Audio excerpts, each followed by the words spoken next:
Welcome all my dear students to the new session of chemistry. In the previous session we were discussing the most important topic of organic chemistry, that is resonance. Resonance क्या होता है वो हमने थोड़ा बहुत discussion किया था. जितना आप समझ रहे उतना इजी टॉपिक नहीं है और जितना आप समझ रहे हो उतना डिफ़िकल्ट भी नहीं है. इसे सिर्फ समझ लेना है. आपको कोई नहीं पूछेगा कि इसके रेजोनेटिंग स्ट्रक्चर बनाओ एग्ज़ाम में. अच्छा, रेजोनेंस क्या होता था?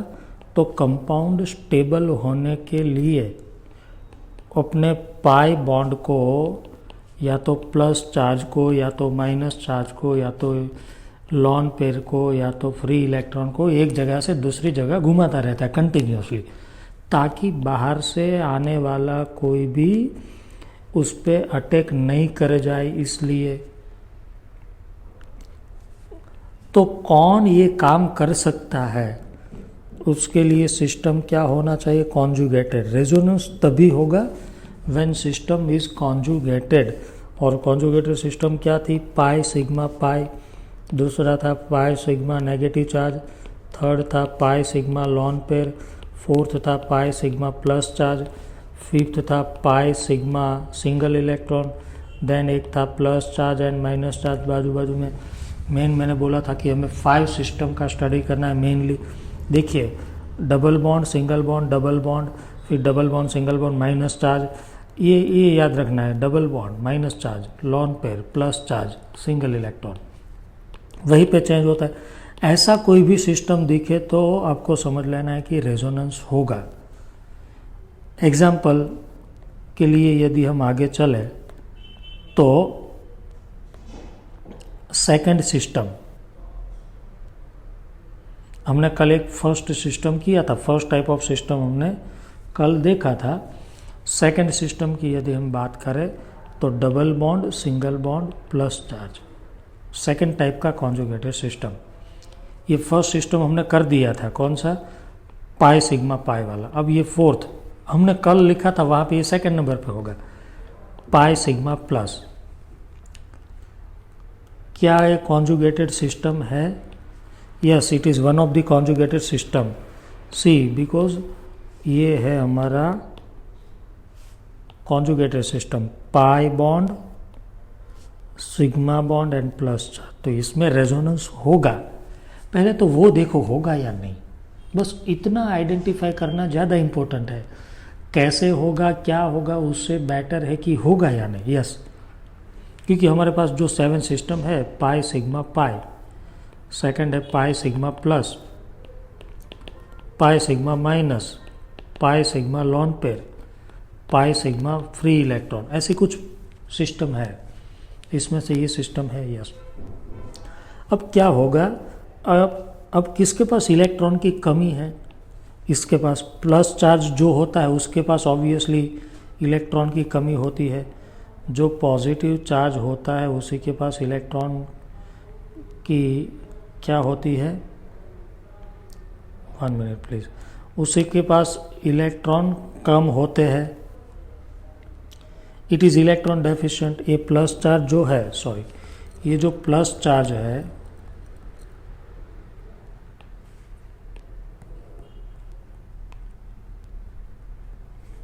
इसे इलेक्ट्रॉन की ज़रूरत है इसे. तो अब क्या होगा? ये इलेक्ट्रॉन यहाँ चला जाएगा तो बस रेजोनेंस होगा. CH2 single bond, CH double bond, CH2. ये कार्बन को इलेक्ट्रॉन मिल गया तो वो न्यूट्रल हो गया, बट ये कार्बन ने इलेक्ट्रॉन दिया तो अब ये प्लस होगा.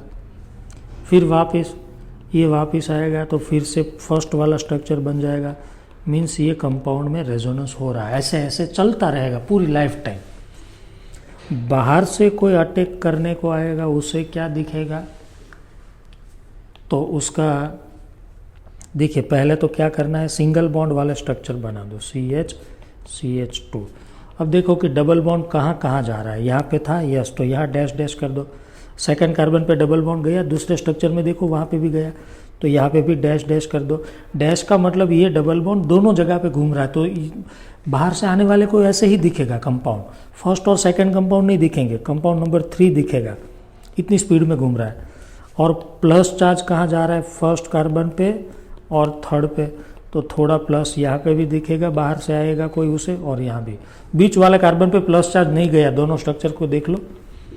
ये इसका हो गया रियल हाइब्रिड, ये दो हो गए RS, इसे हम बोलते हैं रेजोनेटिंग स्ट्रक्चर। ये कंपाउंड के दो रेजोनेटिंग स्ट्रक्चर है, और रियल में compound RH that is real hybrid ऐसा होगा, कंटिन्यू घूमता रहता है। क्लियर? इससे क्या होता है, कंपाउंड को स्टेबिलिटी मिल गई। देखो बाहर से आने वाला कोई नेगेटिव कोई अटैक करता, बाहर से नेगेटिव, वो डायरेक्ट कहाँ अटैक करता, प्लस पे, बट अब प्लस चार्ज दोनों जगह पे डिस्ट्रीब्यूट हो गया। देखो डेल्टा मतलब थोड़ा प्लस यहाँ और थोड़ा यहाँ, तो बाहर से आने वाला थोड़े चार्ज पे अटैक कम कर पाएगा, जिसकी वजह से अटैक हो रहा था वो डिस्ट्रीब्यूट हो गया, डिवाइड हो गया, इक्वल लोड हो गया, तो अब बाहर से अटैक करने के चांसेस भी कम हो गए। बाहर से आने वाले को ऐसा था, अब देखिए मेरे पास 1 लाख रुपये है, तो मुझे ऐसा लग रहा है कि कोई मेरे से चोरी कर लेंगे, तो मैं 50,000 दूसरे को दे दूँ, तो चोरी होने के चांसेस डिवाइड हो गए। वैसे ही ये पाई बॉन्ड यहाँ था और इसने इधर भी दे दिया राइट साइड सेकंड स्ट्रक्चर को, तो दोनों जगह डैश डैश मतलब दोनों को पाई बॉन्ड मिल गया, तो अब अटैक होने के चांसेस कम हो गए, इसलिए कंपाउंड स्टेबल हो सकता है। रेजोनेंस इज ब्यूटीफुल कंसेप्ट, ये ऑटोमेटिक होता है, इसे कोई करवाता नहीं, no driving force is there. Third system double bond, single bond, negative charge, ये भी एक कॉन्जुगेटेड सिस्टम है। देखो ये, तो इसमें भी रेजोनेंस हो सकता है। कैसे? तो अब इलेक्ट्रॉन ये साइड नहीं जाएंगे, क्योंकि इसके पास तो ऑलरेडी नेगेटिव चार्ज है, इलेक्ट्रॉन है। अब रेजोनेंस तो होगा, ये कॉन्जुगेटेड सिस्टम है, pi sigma minus charge, but ये नेगेटिव चार्ज आगे आएगा, तो अब यहाँ आया तो ये कार्बन जो है सेंटर वाला, उसकी वैलेंसी 5 हो जाएगी डबल बॉन्ड बनने से, वो ऐसे थोड़ी होगा, तो ये इधर चला जाएगा, तो दूसरा स्ट्रक्चर बन गया, यहाँ नेगेटिव चार्ज आ गया, ये सिंगल बॉन्ड और ये डबल बॉन्ड।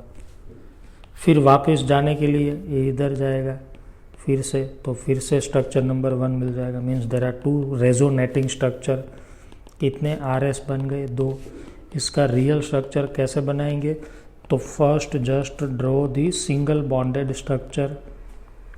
फिर देखो ये बॉन्ड कितनी जगह पे मूव कर रहा है, ये बॉन्ड यहाँ पे भी है, ये बॉन्ड यहाँ पे भी है, दोनों कार्बन पे है, तो दोनों पे dash dash dash dash dash कर दो। माइनस चार्ज कहाँ जा रहा है, तो यहाँ पे भी आया और यहाँ पे भी आया, तो थोड़ा थोड़ा दोनों को दे दो। ये -1 था, अब दोनों पे गया तो दोनों को -1 थोड़ी मिलेगा, थोड़ा थोड़ा मतलब पार्शियल, डेल्टा मतलब partial. It is real hybrid structure. आया समझ में? What is resonance and how the resonance takes place. Resonance क्या होता है और कैसे कब होता है। ये थर्ड सिस्टम थी, ये भी वही सिस्टम है। देखो pi sigma minus charge, pi sigma minus charge, resonance हो सकता है। देखो कॉन्जुगेटेड सिस्टम है, पहले तो फर्स्ट वाला ये है पाई सिग्मा माइनस चार्ज, ये फर्स्ट कॉन्जुगेटेड सिस्टम। तो ये आगे चलेगा माइनस चार्ज, इसमें it is a mixture of 2 conjugated system. First number वाला भी इसमें है, ये double bond single bond double bond, first conjugated system. और ये थर्ड टाइप का double bond single bond negative charge. Resonance होगा कैसे, तो नेगेटिव चार्ज है यहाँ आया, नेगेटिव चार्ज यहाँ आया, तो ये कार्बन अपने बॉन्ड को आगे भगा देगा, क्योंकि अदरवाइज उसकी वैलेंसी ज़्यादा हो जाएगी। तो फर्स्ट तो ये डबल बॉन्ड बन गया, ये कार्बन नेगेटिव और ये डबल बॉन्ड तो था ही। अब फिर से ये इलेक्ट्रॉन आगे चलेगा, तो ये कार्बन यहाँ से बॉन्ड को यहाँ भगा देगा, तो थर्ड एक स्ट्रक्चर मिलेगा, थर्ड रेजोनेटिंग स्ट्रक्चर मुझे मिलेगा। ये फिर यहाँ नेगेटिव चार्ज, फिर यहाँ, फिर ऐसे, बस अब तो कॉन्जुगेटेड सिस्टम नहीं रहा। देखो सिंगल बॉन्ड खत्म, सिंगल बॉन्ड कंटिन्यू, ऐसी कोई कॉन्जुगेटेड सिस्टम नहीं है हमारे पास। तो यहाँ तक रेजोनेंस होगा, मतलब 3 रेजोनेटिंग स्ट्रक्चर मुझे मिले। इसका रियल हाइब्रिड क्या होगा, तो पहले इसका एक सिंगल बॉन्ड वाला स्ट्रक्चर बना दो। डबल बॉन्ड कहाँ कहाँ जा रहे हैं, यहाँ डबल बॉन्ड था, यस, यहाँ डबल बॉन्ड था, यहाँ यस, स्ट्रक्चर नंबर 2 में देख लो, यहाँ था, यस, स्ट्रक्चर नंबर 1 में है, देख लो, यहाँ पे भी है स्ट्रक्चर नंबर 2 में, देखो ये डबल बॉन्ड, फिर यहाँ भी है, बस यहाँ तक आया, फिर ये दोनों पे नहीं है डबल बॉन्ड, तो यहाँ तक डैश डैश करना है। नेगेटिव चार्ज कहाँ आया, यहाँ था, फिर यहाँ था और यहाँ आया, अल्टरनेट पोजीशन पे आएगा, हर जगह पे नहीं आएगा। ये हो गया रियल हाइब्रिड। बाहर से कोई अटैक करने आएगा, उस पे उसे नेगेटिव चार्ज पे अटैक करना है तो वो कंफ्यूज हो जाएगा, यहाँ करे या यहाँ अटैक करे या यहाँ नेगेटिव चार्ज, तो तीनों जगह घूम रहा है। इनफैक्ट उसे 3 स्ट्रक्चर में से कोई भी नहीं दिखेगा, 4th नंबर का दिखेगा, वो कंफ्यूज हो जाएगा, नेगेटिव को यहाँ पकड़ूँ, यहाँ पकड़ूँ, यहाँ पकड़ूँ, कहाँ पकड़ूँ। पाई बॉन्ड पे अटैक करना है, पाई बॉन्ड तो सब जगह है, यहाँ है, यहाँ है, यहाँ है, कहाँ पकड़े, और इसीलिए बाहर से कोई अटैक नहीं कर पाएगा and compound will become stable. 4th conjugated system, pi bond, sigma bond, lawn पे, ये है। देखो आपको पता है ऑक्सीजन जो है उसके पास वैलेंस शेल में कितने इलेक्ट्रॉन होते हैं, 6, यूज कितने हुए, 1 और 2, बाकी कितने रह गए, 2 इलेक्ट्रॉन यूज हुए, तो बाकी कितने रह गए, 4। उसका मतलब इसके पास 4 इलेक्ट्रॉन अभी ऐसे के ऐसे है। तो ये कॉन्जुगेटेड सिस्टम हो गया। देखो ये पाई बॉन्ड, ये सिग्मा बॉन्ड और lawn pair, pi sigma lone pair हो गया, इसमें रेजोनेंस होगा, लॉन पेयर आगे बढ़ेगा यहाँ, तो ये कार्बन के 5 बॉन्ड हो जाएंगे, इसलिए ये कार्बन अपने एक पाई बॉन्ड को आगे भेज देगा। 5 बॉन्ड तो पॉसिबल ही नहीं है ना, तो ये ऑक्सीजन पे नेगेटिव चार्ज आया तो वो नेगेटिव हो गया, यहाँ डबल बॉन्ड बन गया, ये डबल बॉन्ड के लिए इलेक्ट्रॉन ये ऑक्सीजन ने दिए तो ऑक्सीजन पॉजिटिव हुआ, फिर से वही काम होगा, ये इलेक्ट्रॉन फिर जहाँ से आए थे वहाँ चले जाएंगे, तो ये फिर वापस चले जाएंगे, तो वापस स्ट्रक्चर नंबर 1 मिल जाएगा। तो इसमें 2 रेजोनेटिंग स्ट्रक्चर मिले, आया समझ में। और रियल हाइब्रिड क्या होगा, CH3COHO, डबल बॉन्ड कहाँ कहाँ मूव हो रहा है, तो डबल बॉन्ड यहाँ भी है और डबल बॉन्ड यहाँ भी है, ये इसका रियल चार्ज नेगेटिव यहाँ है और यहाँ पॉजिटिव ही आया, ये इसका real hybrid. It is the resonance. Resonance means एक से ज़्यादा स्ट्रक्चर में कंपाउंड आपस में घूमता रहता है, बाहर से आने वाला कंफ्यूज हो जाता है। समझते जाइए क्या होता है। फिर से मैं बोल रहा हूँ कि आपको कोई नहीं पूछेगा कि ये कंपाउंड के रेजोनेटिंग स्ट्रक्चर बनाओ, मतलब ये एक RH और ये एक RH और एक RH, ऐसा क्वेश्चन कभी नहीं आएगा। ये रेजोनेंस को हम अप्लाई करेंगे, रेजोनेंस की कुछ खास एप्लीकेशन है, रेजोनेंस की वजह से क्या होता है वो हम बाद में देखेंगे, बट वो समझने के लिए पहले रेजोनेंस समझना जरूरी होता है। 5th नंबर का conjugated system, double bond single bond free electron, double bond single bond free electron. इसमें क्या होगा पता है, ये बॉन्ड में कितने इलेक्ट्रॉन्स होते हैं, एक बॉन्ड में 2 इलेक्ट्रॉन हो गए, एक यहाँ और एक यहाँ। ये एक इलेक्ट्रॉन यहाँ चला जाएगा और एक इलेक्ट्रॉन यहाँ, और ये एक इलेक्ट्रॉन यहाँ आके दोनों मिलके वो साइड बॉन्ड बना लेंगे। यहाँ ये डबल बॉन्ड बन गया और एक इलेक्ट्रॉन उठ के यहाँ आया, फिर उल्टा होगा तो फिर से हमें ये वाला नंबर 1 वाला स्ट्रक्चर मिल जाएगा। तो ऐसे चलता रहेगा। ये भी एक रेजोनेंस है, इसका भी आप रियल हाइब्रिड बना सकते हैं। तो ओवरऑल रेजोनेंस ये 6 नंबर का conjugated system, plus charge and lone pair आपस में बाजू बाजू में हो। देखो ये प्लस चार्ज है और ये ऑक्सीजन के पास वैलेंस शेल में कितने इलेक्ट्रॉन होते हैं, 6, यूज कितने हुए, 2, बाकी कितने हैं, 4। तो ये हो गया, एक कार्बन पे प्लस चार्ज, उसके बाजू में ठीक लॉन पेयर है, तो लॉन पेयर यहाँ जाएगी तो क्या होगा CH3 O double bond CH2, ये ऑक्सीजन ने इलेक्ट्रॉन दिया तो वो प्लस हो जाएगा, फिर से लॉन पेयर अपनी जगह आ जाएगी तो फिर से स्ट्रक्चर नंबर 1 मिल जाएगा। ऐसा चलता ही रहेगा लाइफ टाइम। बस ये रेजोनेंस है। रेजोनेंस इन शॉर्ट क्या हुआ, बॉन्ड को घुमाना। आया समझ में? रेजोनेंस मतलब बॉन्ड को आपस में घुमाता रहना। कब होता है? तो कॉन्जुगेटेड सिस्टम पाई सिग्मा पाई, double bond single bond, double bond double bond single bond, plus charge double bond single bond, minus charge double bond single bond, lone pair double bond single bond single electron.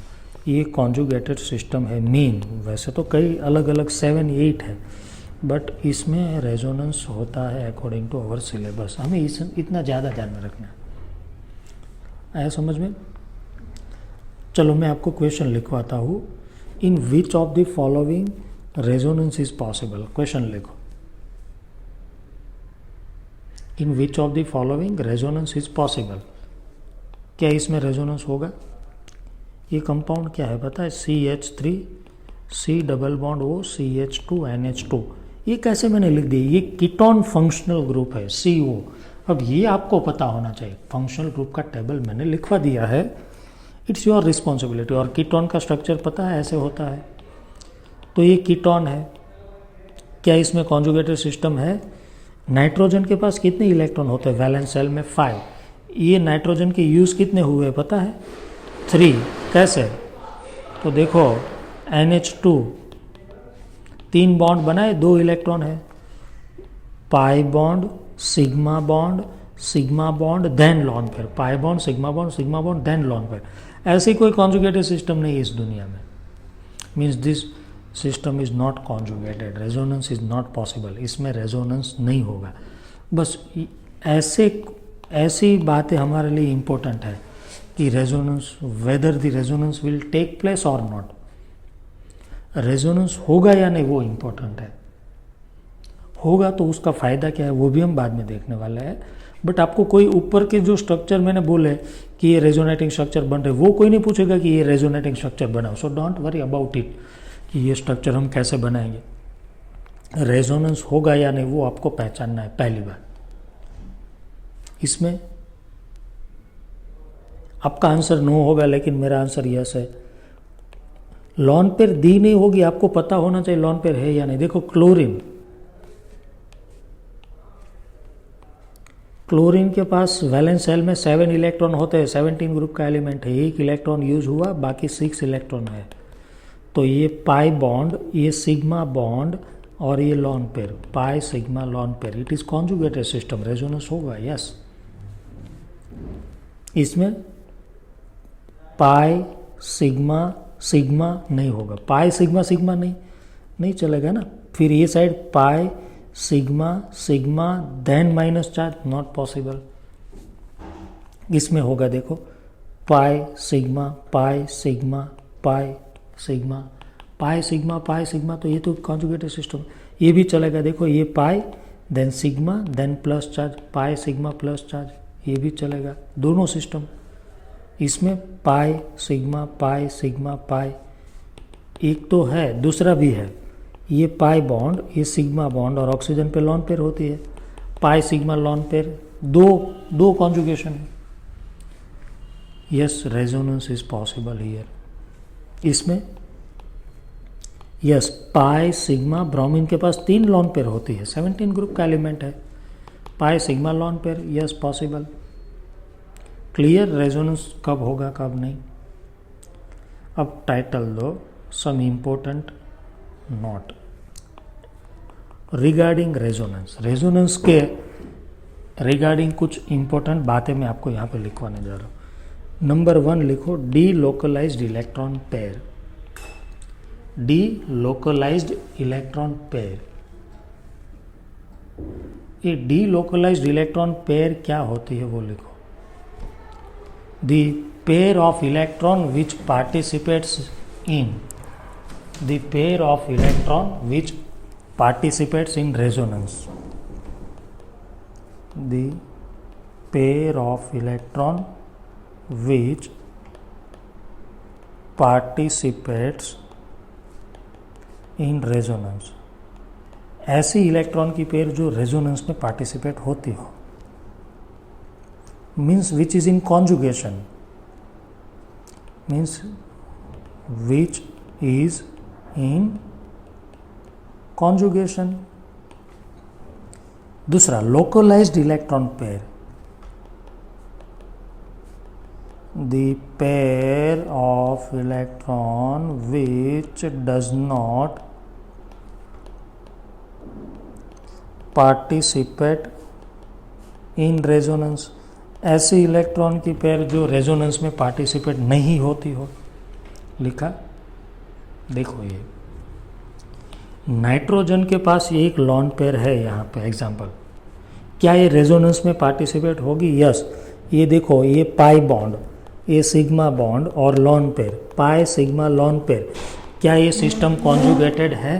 क्या ये system, तो ये जो lawn pair है, ये lone pair conjugation में है, means conjugated system का एक पार्ट है। कैसे? तो देखते हैं हम। आपको पता है एक कॉन्जुगेटेड सिस्टम ऐसा था, pi sigma lone pair, out of 5 or 7 conjugated system, one of the conjugated system was like that, pi sigma lone pair। तो ये रहा, देखो ये pi bond, then sigma bond, then lone pair, means this lone pair is in conjugation, means is a part of conjugated system, so this lone pair is called delocalized lone pair। definition क्या लिखा हमने? delocalized lone pair, the pair of electron which participates in the resonance, means which is in conjugation. अच्छा, फिर localise कौन सा, क्या लिखा? Localise मतलब the pair of electron which is not part of resonance, which will not participate in resonance, which is not in conjugation. और एक note भी लिख लेना ये दोनों के बाद में, फर्स्ट ये डेफिनेशन लिखी, सेकंड ये डेफिनेशन, फिर थर्ड एक लिखो खास। It is very very important note, very very most important. The delocalized electron pair means delocalized lone pair, ऐसी lone pair जो conjugation में है वो, ब्रैकेट में क्या लिखा है? The lone pair which participates in resonance, delocalized मतलब जो resonance में participate होती हो वो, are not considered for hybridization, उसे हम hybridization निकालने के लिए कंसिडर नहीं करेंगे, हाइब्रिडाइजेशन में उसका कोई रोल नहीं होगा। आ रहा है समझ में? डीलोकलाइज्ड लॉन पेयर हाइब्रिडाइजेशन में पार्टिसिपेट नहीं होगी, तो this lone pair is delocalised. This lone pair क्या है? डीलोकलाइज्ड है। मुझे कैसे पता चला? तो कॉन्जुगेटेड सिस्टम का एक पार्ट है। तो यदि मुझे कोई पूछे कि ये नाइट्रोजन जो है ये वाला, उसका हाइब्रिडाइजेशन बताओ, तो आपको पता है मैं क्या बताऊंगा? और उसके साथ 2 हाइड्रोजन है, एक लॉन पेयर है, बट डीलोकलाइज्ड लॉन पेयर है, so it is not participating in hybridization, because ये तो रेजोनेंस में चली जाएगी आगे। ऐसे रेजोनेंस ऐसे होता है ना, ये बॉन्ड इधर, ये बॉन्ड इधर, ऐसे, तो ये लॉन पेयर वहाँ नहीं बैठने वाली है। It will go to resonance, it will participate in resonance, so it will not participate in hybridization. इसलिए लिखो as the lone pair of, ये एग्जाम्पल लिखना, as the lone pair of nitrogen is in conjugation, so it is delocalized lone pair, so this lone pair will not consider for hybridization. Hybridization का formula पता है? Number of sigma bond plus number of lone pair. तो ये nitrogen कितने sigma bond बना रहा है? 1 2 3, और लॉन पेयर इसे काउंट नहीं करना है, तो 0 3, so this nitrogen is sp2। Lone pair count नहीं की, so the hybridization of nitrogen will be sp2 लिख देना। आया समझ में? Delocalized lone pair will not participate in hybridization, delocalized lone pair will not participate in hybridization. Clear? देखिए फिर इसमें नाइट्रोजन का हाइब्रिडाइजेशन पूछा है तो क्या करेंगे आप? नाइट्रोजन का हाइब्रिडाइजेशन यदि पूछ लिया जाए आपको तो क्या करेंगे, 1 मिनट।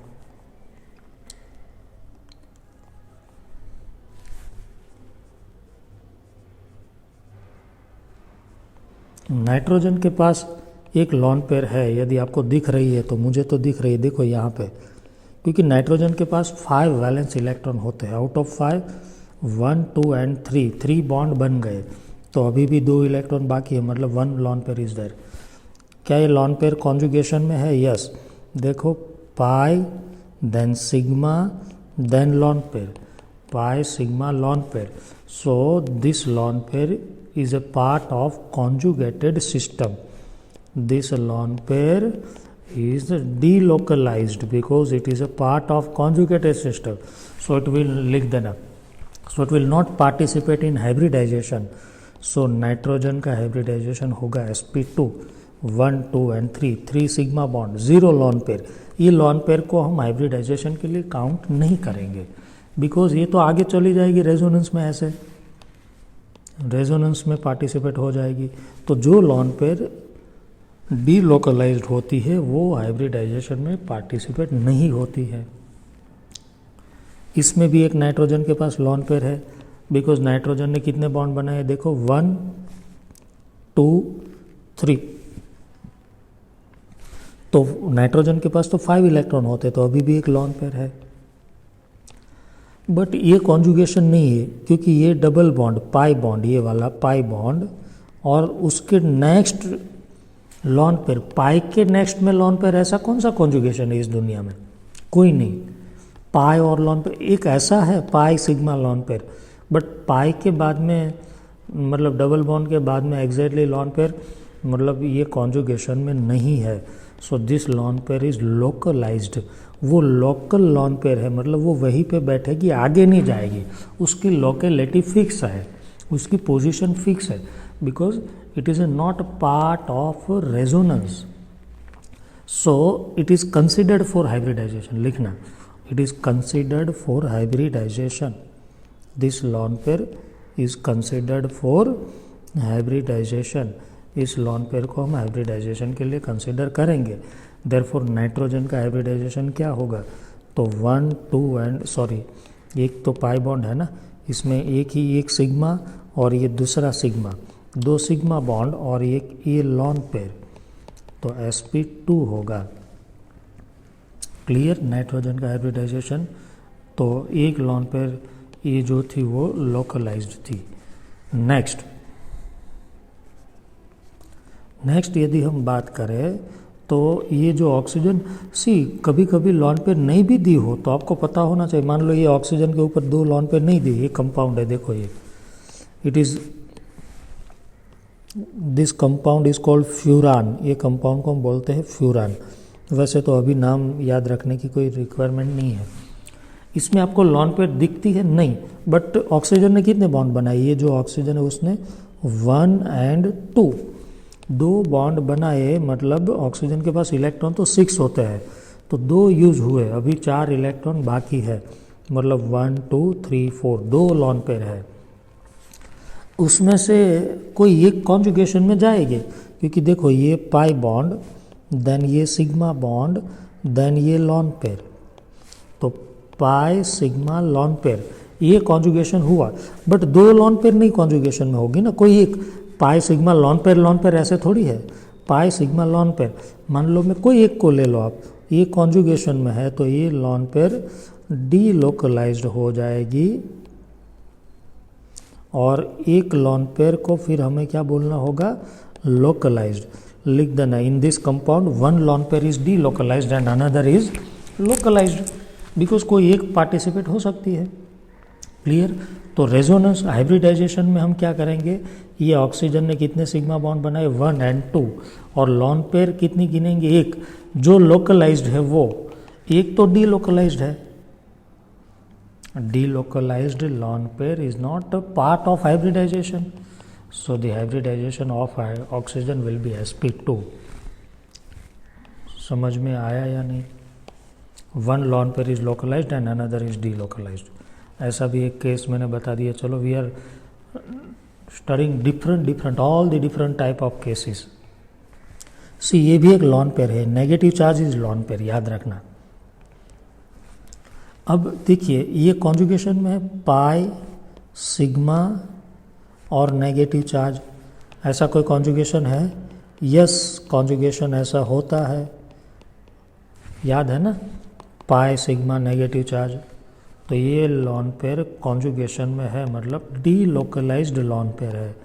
कैसी लॉन पेयर है? डीलोकलाइज्ड लॉन पेयर है, तो वो हाइब्रिडाइजेशन में पार्टिसिपेट हो जाएगी। मतलब इसमें ये कार्बन का आपको हाइब्रिडाइजेशन कोई पूछ ले, ये वाले कार्बन का, तो उसके पास 2 हाइड्रोजन है और एक लॉन पेयर है, तो ये लॉन पेयर डीलोकलाइज्ड है, वो हाइब्रिडाइजेशन में नहीं जाएगी। मैंने मिस्टेक कर दी, ये डीलोकलाइज्ड है ना, तो हाइब्रिडाइजेशन में नहीं जाएगी। तो 1, 2 एंड 3 सिग्मा बॉन्ड और 0 लॉन पेयर, क्योंकि लॉन पेयर तो डीलोकलाइज्ड है, तो 3 मतलब sp2, this carbon is sp2। Clear what is localized and delocalized? जितने एग्जाम्पल लेने चाहिए उससे भी ज़्यादा लेके मैंने आपको एक्सप्लेन कर दिया है। सो अब आप किसी को लोकलाइज्ड और डीलोकलाइज्ड में प्रॉब्लम नहीं होना चाहिए। ऑलमोस्ट हर टाइप के एग्जाम्पल हमने एक्सप्लेन कर दिए। ये लॉन पेयर डीलोकलाइज्ड है नहीं, क्योंकि पाई के बाद में लॉन पेयर, पाई के बाद में नेगेटिव चार्ज, ऐसा कोई कॉन्जुगेशन है नहीं। So this lone pair is not delocalized, it is localized. वो वहीं पे बैठेगी, वो पार्टिसिपेट नहीं हो पाएगी रेजोनेंस में। क्या ये लॉन पेयर डीलोकलाइज्ड है? यस, देखो pi sigma then negative charge, pi sigma negative charge. Yes, ऐसी तो एक कॉन्जुगेटेड सिस्टम थी, तो ये लॉन पेयर हो गए डीलोकलाइज्ड, लिख देना, क्योंकि वो डीलोकलाइज्ड मतलब वो आगे चली जाएगी, लोकल नहीं, वहाँ पर नहीं बैठेंगी, उसकी लोकेलिटी फिक्स नहीं है। Clear what is localized and delocalized lone pair? And delocalized lone pair hybridization में पार्टिसिपेट नहीं होगी, वो रेजोनेंस में पार्टिसिपेट हो जाएगी। ये खास ध्यान में रखना, वेरी वेरी इंपॉर्टेंट। और याद रखना, मैं जो आपको ये नोट लिखवा रहा हूँ वो आपको टेक्स्ट बुक में तो कुछ नहीं मिलेगा। So kindly prepare one systematic notebook and note down each and every topic, each and every concept systematically, because ये नोट में जितने भी आप कंसेप्ट लिखेंगे it will be applicable to 12th also, आपके 12th में भी ये अप्लाई होंगे। ऑर्गेनिक केमिस्ट्री का एक बेसिक है, इसीलिए तो मैंने इसे नाम GOC दिया है, general organic chemistry. It is basic organic chemistry. Next एक टॉपिक हम स्टार्ट करते हैं, stability of resonating structure. Title दो, लिखो the different resonating structure of same compound, different resonating structure of same compound में are not always equal stable. लिखो are not always equally stable. Here we will compare the stability of different RS of same compound, ऐसे लिखना। Here we will compare the stability of different RS of same compound। एक ही compound के अलग अलग RS में कौन ज़्यादा stable कौन कम स्टेबल वो हम कंपेयर करेंगे। फिर एक next statement, the more stable RS is called major contributor. जो ज़्यादा स्टेबल होता है उसे हम बोलते हैं major contributor. The more stable resonating structure is called major contributor and less stable is called minor contributor.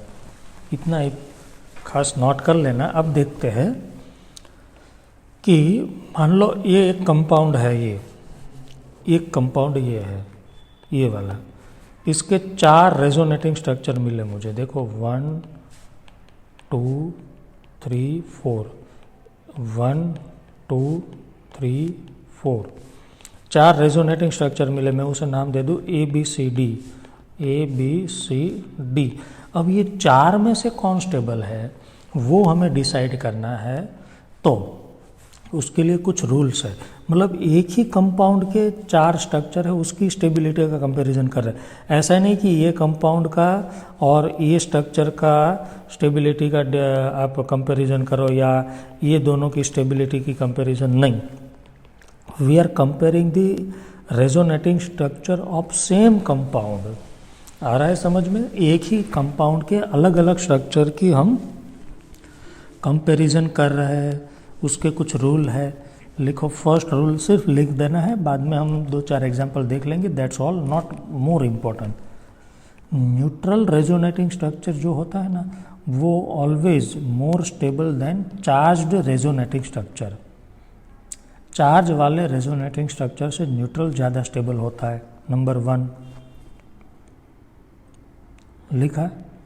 देखो ये एग्जाम्पल, अभी आप एग्जाम्पल मत लिखना, आप ये फर्स्ट स्ट्रक्चर है और ये second.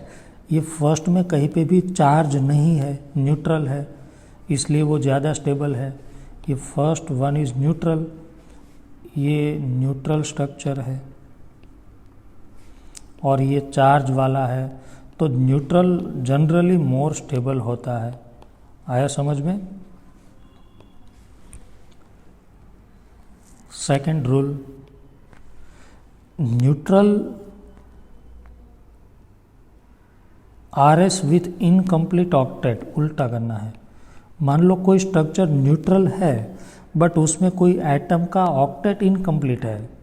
Neutral RS with incomplete octet of any atom, ऐसे लिखना, of any atom is less than charged RS with complete octet.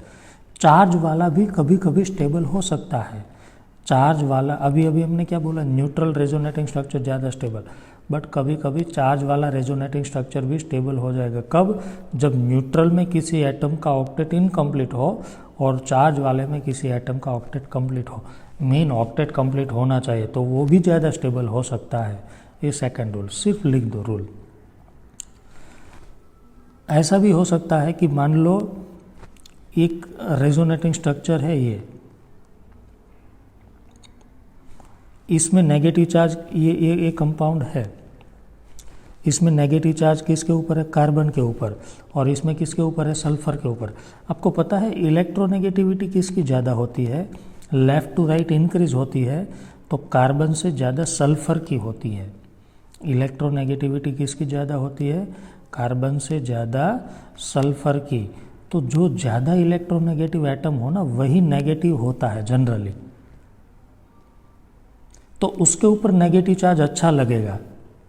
ये तो देखो सल्फर की प्रेजेंस में, अब बताओ कि एक ऑक्सीजन है और एक हाइड्रोजन है, तो नेगेटिव चार्ज देना है तो किसे मिलेगा? पता है? ऑक्सीजन को।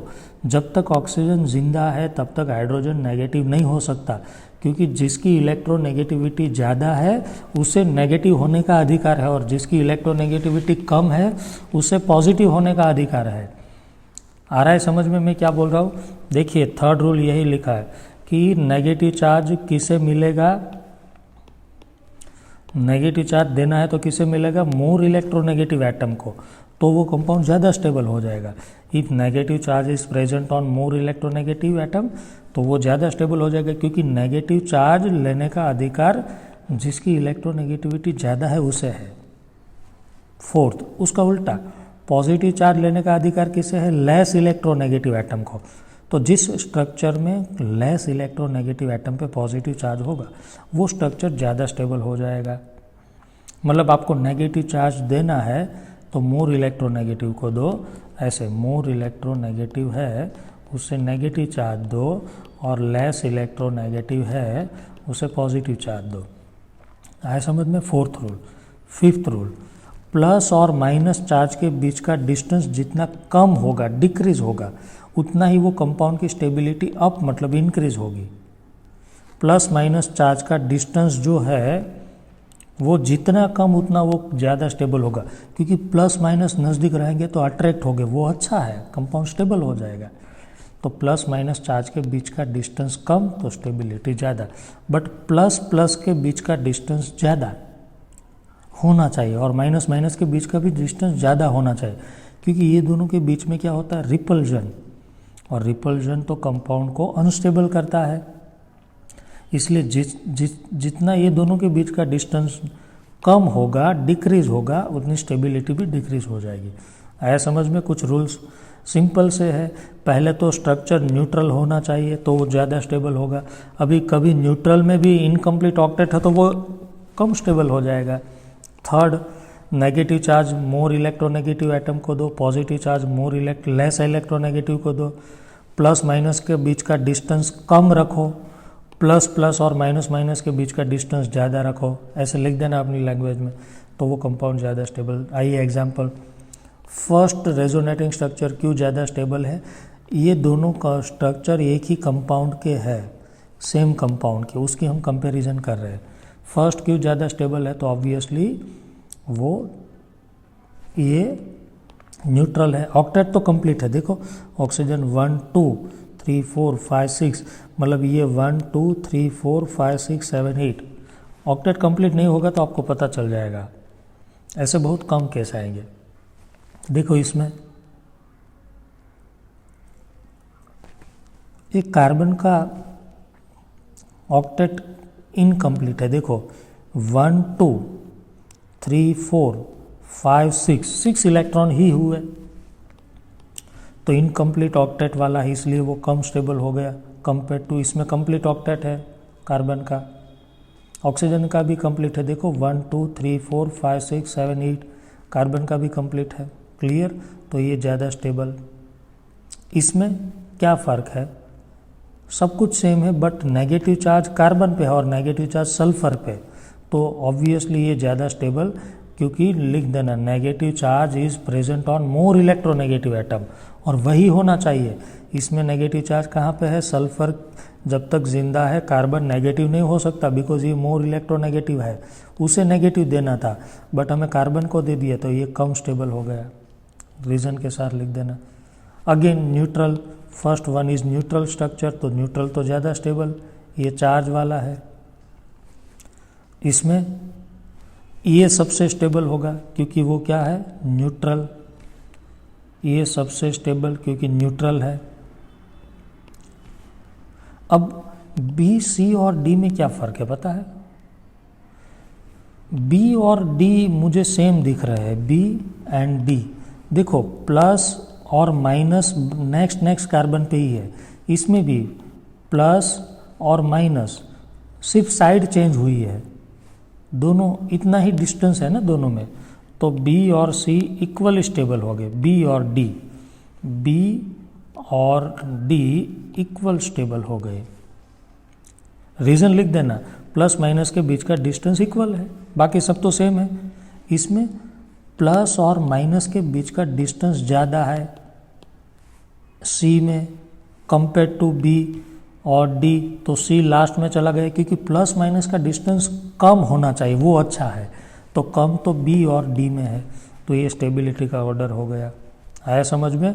How to compare the stability of different resonating structure. Clear? तो ये थी stability of different resonating structure. तो आज के इस सेशन को हम यहीं पे रोकेंगे, नेक्स्ट सेशन में मिलेंगे हम। Till then good bye.